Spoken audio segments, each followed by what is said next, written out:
For today's recipe video, gagawa tayo ng dessert gamit ng 4 na ingredients. Meron tayong fudgy bar, itlog, krema asada, at Mr. Gulaman. Tara, simulan na natin. Ang una natin gagawin guys ay kumuha muna tayo ng 3 fudgy bar. Tapos balatan natin siya ng ganyan at durug-durugin natin siya. Fudgy bar milk custard pala na flavor yung ginamit ko dito guys. Durugin lang natin ng paganyan yung mga fudgy bar guys. Kung meron naman kayong food processor guys, pwede nyo rin yun gamitin. Para mas mapadali kayong durugin ito kasi kailangan din ng pasensya sa pagdurog nito. Medyo matagal din kasi siyang durugin. Ayan guys, pag ganito yung itsura, pwede na yan. Ilagay na natin siya sa isang lalagyan. Ilagay natin siya sa isang lalagyan pagkatapos nating durugin. Pagkatapos nun guys, ikarat lang natin siya sa lalagyan na gagamitin nyo. Pagkatapos, i-flat natin siya ng mabuti. Mapapansin nyo, ang hirap niyang i-flat kasi dumidikit siya sa kutsara. Gumamit na rin ako ng malaking kutsara dyan. Kaya naisipan kong gumamit ng plastic para i-flat siya ng mabuti. At ayan, effective nga siya guys, hindi siya dumidikit sa kutsara. Ayan, pagkatapos natin siyang i-flat, ganito na yung itsura niya. Pagkatapos yan guys, iset aside na natin siya. Tapos gagawa naman tayo ng dessert. Gumamit ulit ako ng 3 pirasong fudgy bar dito guys.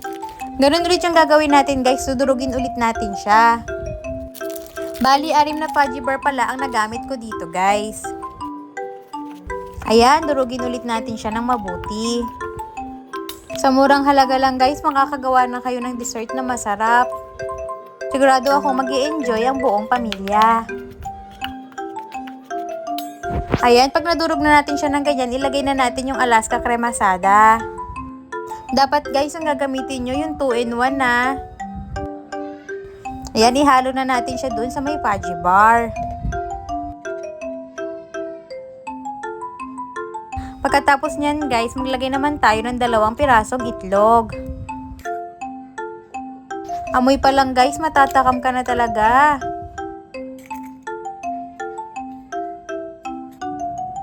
Maglagay din pala tayo ng konting asin pang pabalance ng lasa. Pagkatapos yan, halu-haluin natin siya ng mabuti.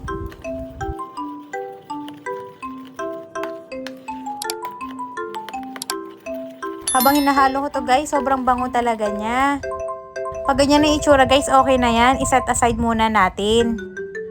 Magluto naman tayo ng gulaman guys. Mr. Gulaman pala yung ginamit ko dito, kulay white.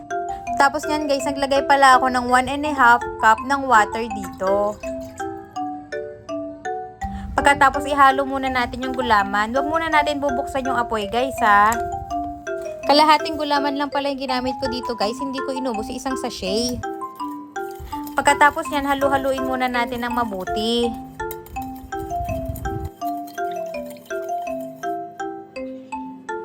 Pag nahalo na natin na mabuti, buksan na natin yung kalan sa sobrang hinang apoy. Tapos halu-haluin lang natin siya ng mabuti. Pag ganito na yung itsura guys, okay na yan. Pwede na natin patayin yung kalan. Pagkatapos yan, ilagay na natin yung ginawa natin na fudgy bar. Halu-haluin natin ito ng mabuti guys. Kailangan halong-halong mabuti guys ha.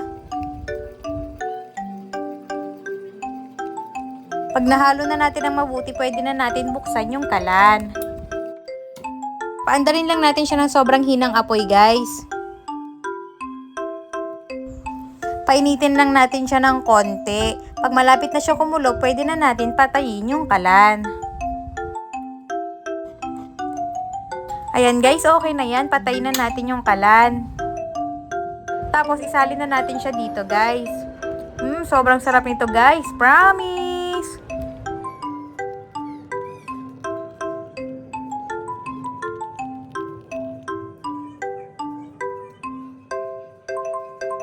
Pag nasalin na natin siya guys, palamigin muna natin siya ng konti. Pag malamig na siya guys, ilagay muna natin siya sa ref at least 1 hour. Ayun guys, after ng ilang oras, ito na yung finished product. Excited na ako matikman ito. Murang halaga lang guys, makakagawa ka na ng ganito karaming dessert. Sobrang dali pa niyang gawin guys, hindi ka mahihirapan.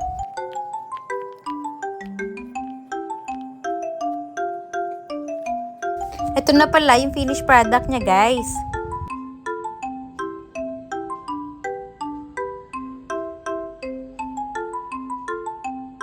Sa murang halaga lang guys, makakagawa na kayo ng marami. Kaya try nyo na rin. Sobrang sarap nito guys, promise! Yun lang, thank you for watching. Follow for more videos. Bye-bye!